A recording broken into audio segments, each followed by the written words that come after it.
दर्शक हो, आता पाहणार आहोत एक विशेष बातमी। सोलापुरात शुक्रवारी घडलेल्या घटनेनं संपूर्ण सोलापूर हादरलं। वास्तवात तर दूरच, परंतु स्वप्नात देखील चुकूनही विचार येणार नाही अशा दुर्दैवी घटनेनं सोलापूर हळहळलं।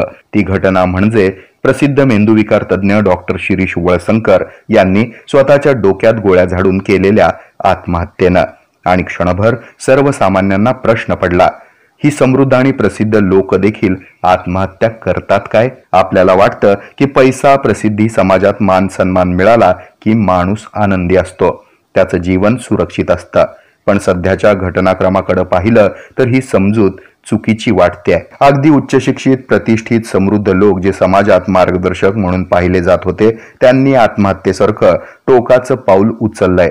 हे कुठेतरी विचार करायला लावणार आहे। IPS, IAS अधिकारी, वकील, डॉक्टर, उद्योगपती, राजकीय नेते मंडळी, त्याचप्रमाणे VIP नागरिकांबरोबर इतर मंडळी आपल्या संरक्षणासाठी बंदुकीचा वापर करतात।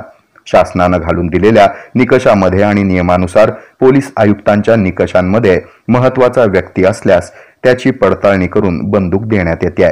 परंतु स्वतःच्या संरक्षणासाठी काही घात झाल्यास अचानकपणे उद्भवणाऱ्या धोकादायक प्रसंगाला जीव वाचवण्यासाठी बंदुकीचा वापर करावाच लागतो। मात्र अलीकडच्या काळात आपण या प्रसंगानुसार बंदुकीचा जास्त वापर केल्याचं दिसून येत नाही, तर या उलट यामध्ये स्वतःच्या संरक्षणासाठी दिलेली बंदूक हे स्वतःचा जीव घेण्यासाठी आणि आयुष्य संपवण्यासाठी वापरल्याचे प्रसंग अधिक दिसून येत आहेत। डॉक्टर शिरीष वळसंकर यांनी केलेली आत्महत्या असो अथवा लातूर महानगरपालिकेचे आयुक्त बाबासाहेब मनोहरे यांनी स्वतःवर झाडलेली गोळी असो, त्याचप्रमाणे प्रसिद्ध आध्यात्मिक गुरु भय्यू महाराज यांनी देखील स्वतःवर झाडलेली गोळी आणि त्यातून केलेली आत्महत्या या घटना याचे साक्षीदार आहेत। आणि यापेक्षाही महत्त्वाचा प्रश्न म्हणजे स्वतःच्या स्वसंरक्षणासाठी, बचावासाठी असलेल्या बंदुकीनं त्यांना झालेला घात या परवानाधारक शस्त्राविषयी द्विधा मनस्थिती निर्माण करतो। ती म्हणजे परवानाधारक शस्त्र ही बचाव स्वसंरक्षणासाठी की आत्मघातासाठी।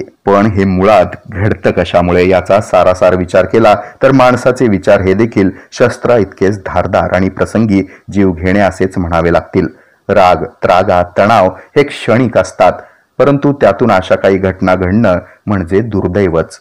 त्यासाठी आज प्रत्येकानं मानसिक स्थैर्य मिळवणं हा रामबाण उपाय वाटतोय।